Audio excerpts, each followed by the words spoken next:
اللہ تمہاری دعائیں کبھی رد نہیں کرتا اور نہ وہ تمہاری صداؤں کو نظر انداز کرتا ہے۔ وہ خالق کائنات ہے، اس کے اپنے معاملات ہیں، اس کی قبولیت کے اپنے طریقے ہیں، اس کا کن فرمانے کا اپنا ایک منفرد انداز ہے، اس کے اپنے رنگ ہیں جن میں وہ انہی کو ڈھالتا ہے جو اس کی مصلحتوں پر اعتراض نہیں کرتے۔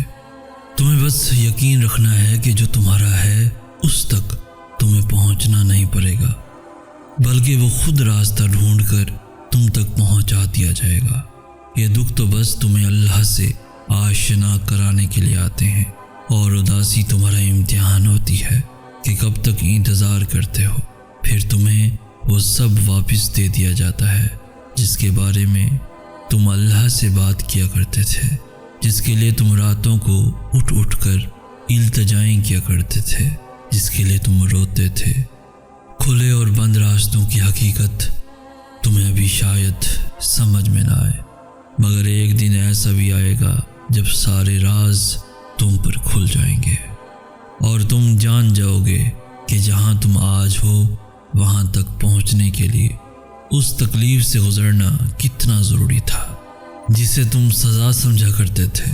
اس سزا سے گزرنا کتنا ضروری تھا، کیونکہ بے سکونی کے بعد اللہ ایسا سکون دے دیتا ہے کہ پھر بے چینی کبھی روح کا حصہ نہیں بن پاتی۔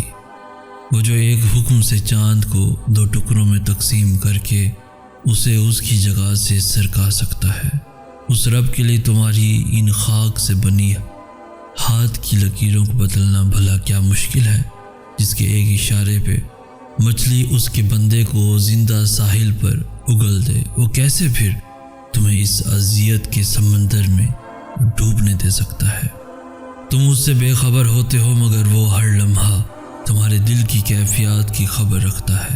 تمہارے ذہن میں خیال کے آنے سے پہلے ہی وہ تمہارے ارادوں کو اور ہر خوف کو بھانپ لیتا ہے۔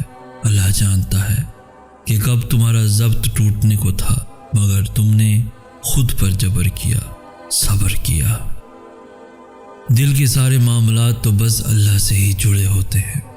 یہ شکستہ دل منتظر ہے آج بھی تیرے معجزوں کا۔ یہ کہانیاں آج بھی تیرے ایک کن پہ رکی ہیں۔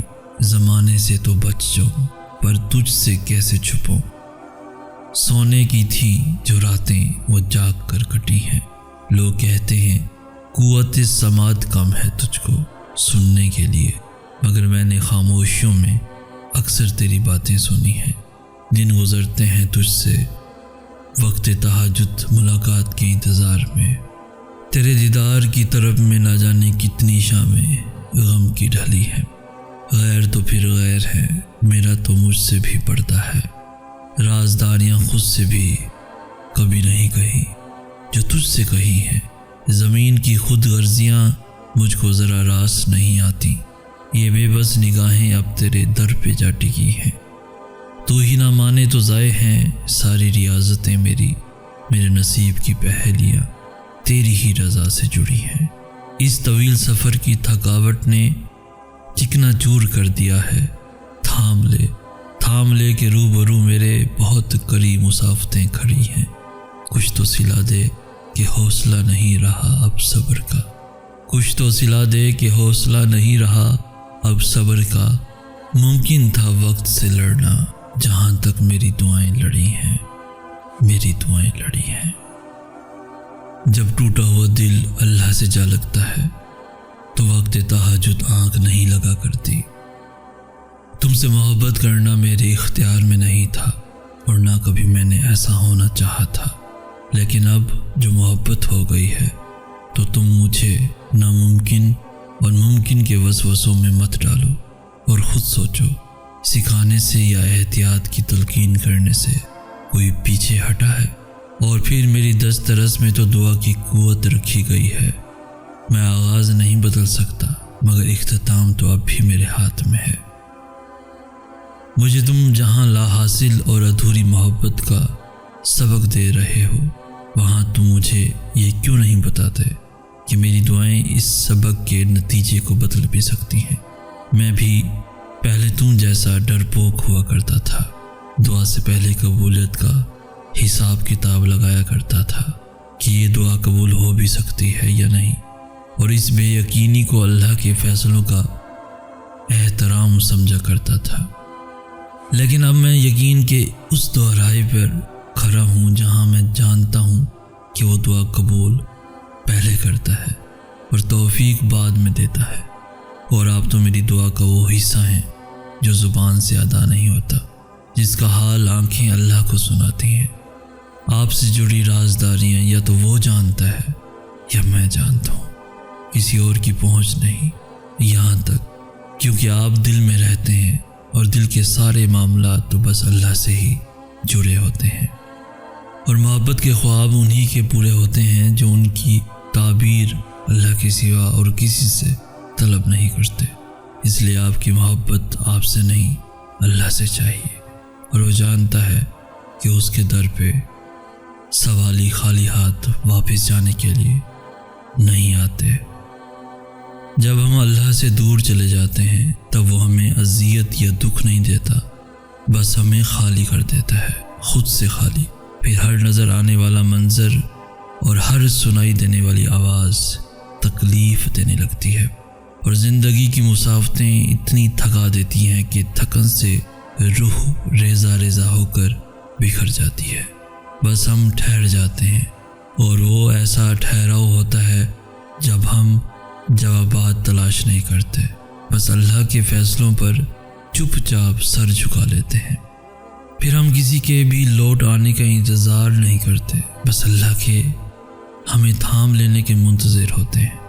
پھر صبح کے اجالوں سے کوفت ہونے لگتی ہے، اور رات کی تاریکیوں میں ہم سکون تلاش کر لیتے ہیں، اور جب یہ ٹوٹا ہوا دل اللہ سے جا لگتا ہے تو وقت تہجد آنکھ نہیں لگا کرتی، پھر تو بس اللہ سے ملاقات کی طرف رہتی ہے، ایسی طرف جس میں الجھن اور بے چینی نہیں ہوتی، اور جب زار زار بہتی ہوئی آنکھیں اس سے مدد مانگتی ہیں تو وہ اس بے جان روح کو خود سے بھر کر ہمارے خالی پن میں ایک نئی زندگی پھونک دیتا ہے، جو دل ٹوٹ کر تہجد کے سجدوں میں اللہ کو پالے۔ وہ پھر کسی کو کھونے سے نہیں ڈرتا۔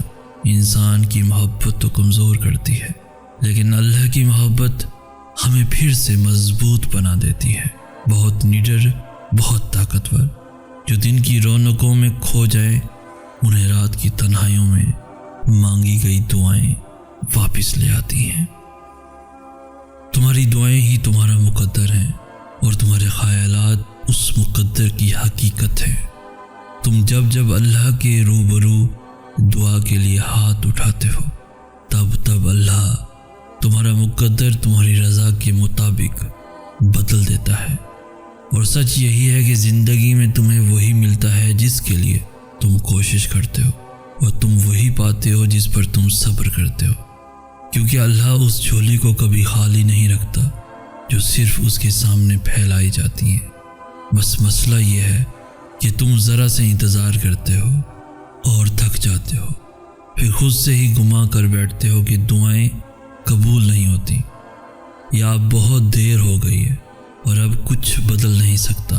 حالانکہ وہ رب تو اپنے کاموں میں دیر سویر ہونے ہی نہیں دیتا۔ جو تمہیں دیری لگ رہی ہوتی ہے وہ دراصل اس کی حکمت ہوتی ہے، اور جو بھی تمہیں ملتا ہے اپنے اور صحیح وقت پر ہی ملتا ہے۔ تو پھر ڈر کے ان وسوسوں کو کبھی جیتنے مت دینا، ذرا سی تاخیر پر مایوس مت ہو جانا، حالات کتنے ہی کیوں نہ مشکل ہو جائیں۔ تم دعا کرنا کبھی مت چھوڑنا، کیونکہ اس کا ایک کن تمہارا صدیوں کا کام لمحوں میں کر سکتا ہے، اور جو دعا کا خیال تمہارے دل میں لا سکتا ہے وہ اس خیال کو تمہارا مقدر بنانے پہ بھی قادر ہے۔ دعا کی توفیق ہی قبولیت کی سب سے بڑی دلیل ہے، جسے کوئی رد نہیں کر سکتا، تمہارا نصیب بھی نہیں۔